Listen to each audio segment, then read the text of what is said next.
to the end of the business and markets week. This is your Frontier opening bell. Let's get the market going for the first Friday in the month of February or March. Hello, everyone, and welcome to it. We just put the month of February behind us, and we're just picking up the piece into the new month. And the markets are shaking off some of the issues within the week, and we're looking at a green shoot across some of the markets we cover for you on a daily basis. The Nigerian market finished the Thursday 0.32%.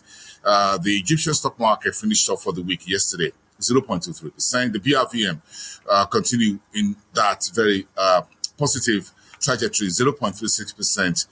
Thursday, Nairobi was much bigger, 1.7%, 133.69 for the biggest market, equities market in East Africa, and the GSE added 0.62%. Quite a very decent Thursday, as it were, as everyone's look for another, thank God, Friday. The Zimbabwe market, however, fell back slightly on the back of financials and real estate stocks on that particular market. Broadly speaking, quite very good. Let's just move on. Yes, quite a very big day in Nairobi today with Safaricom marking the 18th anniversary of that iconic product or brand in its portfolio, M-Pesa. So earlier this morning, today we got Safaricom founding CEO with the central bank governor, Dr. Kamal Tuji, and a few others coming together to mark the 18th anniversary of M-Pesa. It's been a very a big product within not just East Africa and Safaricom there, but the entire East African market and globally recognized. Congratulations to Safaricom, 18th anniversary of M-Pesa. And Airtel Uganda reporting full year 2024 ended January, profit after tax up 7%. That's roughly 316 billion Ugandan shillings. Cash dividend to shareholders per share is coming at 2 shillings 50.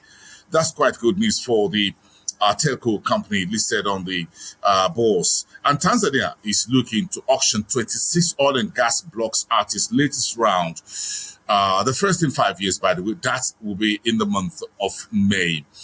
And Zanzibar is looking to now do online-only licensing for tourism operators. Is the way tourism operators can do business in and around that particular tourism location, one of the best on the African continent.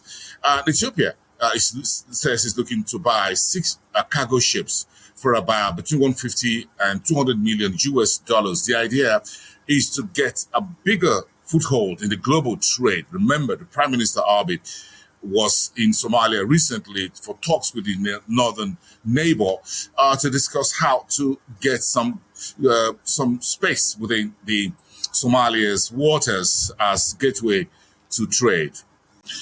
And those are some of the headlines from the East African market. Let's move on to West Africa, and we've got quite a lot to grounds to cover. The Central Bank of Nigeria says it's planning new strategies that will curb the illegal sale of Naira currency to non-banking institutions, which find themselves in this new currency notes into social events and other things. So the Central Bank says it's looking at some new ways to deal with the problem. Some banks have been penalized hundreds of millions of Naira for violating those banking practices rules by the regulator, but it looks that the problem is yet to go away. So the Central Bank says it's met with the CEOs of the banks and new solutions being put in place. We look to see when that happens.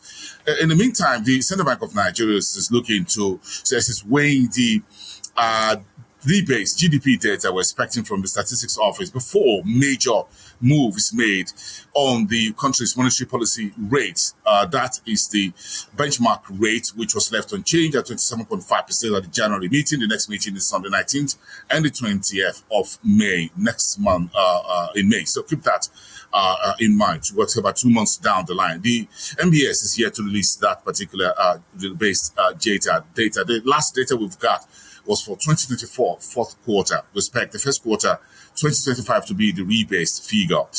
And the FCCPC, that's Nigeria's agency in charge of anti-corruption, or anti-competition and antitrust agency, is taking MultiChoice Nigeria and the CEO, John Ude, to court. The idea was to get them to step back from raising subscription rates for MultiChoice services in Nigeria. And global telecom revenue is looking to hit $1.3 trillion by 2028. That's according to PwC report. And the president of Sierra Leone has slammed Africa's $50 billion annual food import as unsustainable. Let me take you down to Southern Africa, and a very important day, a big day for South Africa, because the World Bank is expected today, according to those who are familiar with the reports, South Africa the World Bank is expected today to announce that $500 million payment to South Africa to support the country's transition away from fossil fuel, coal, the dirtiest form of energy. So South Africa is looking to the transition away. The money coming from CIF, which is the Climate Investment Fund, is expected to be approved by the World Bank. We expect that announcement to come in today. In the meantime, the whole trade, tariff issues geopolitics between Washington and South Africa is a key issue. Yesterday, United Kingdom says it's going to stay in the room with South Africa as far as the $9.3 billion joint climate financing deal is concerned. It said the United Kingdom says it will go with South Africa without United States. The US is backing out of that deal. Washington is expected to bring $1 billion to the table in that particular climate funding for South Africa. So the United States is out. The UK says it's going to stay in the room. We're expecting to hear from other countries. The World Bank today, of course, making a different announcement for that climate funding for South Africa as well. So we'll keep an eye on that. The EU and its allies, however, says they're backing Namibia with about $13.7 million Namibian dollars for laboratory equipment. In corporate news, African Rainbow Minerals under Musepe's group is facing major financial pressure in the first half of this year. And Zimbabwe, foreign minister, has officially submitted a bid by the Southern African country to join the BRICS community. That happened in Russia. And the PPC of Zimbabwe, which is the Zimbabwe's unit of the PPC cement making, headquartered in South Africa, has a very decent report on the street for its full year. Record dividend was being declared. Of course, a chunk of that will go to South Africa. Cash reserves at the end of its reporting period, 13 million in US dollar terms, despite a 9% downside in cement sales volume in the period under review. And finally, in Southern Africa, Microsoft South Africa is making a fresh 5.4 billion rand, roughly 300 million US dollars investments in artificial intelligence infrastructure in South Africa. President Ramaphosa was the announcement making just about 2 days ago. Let's wrap it up in North Africa, where Egypt is looking to build 660 million US dollars liquid and gas bulk terminal at the Dekela port. That's one of the latest investments in energy sector that Egypt is making. In the meantime, Tunisia is targeting 14 million metric tons phosphate production by the year 2020, while Egypt and Armenia is looking to explore cooperation opportunities in the healthcare sector of both countries. And finally, in Morocco, Starlink is having discussions with the authorities in Morocco to expand internet services in Western Sahara.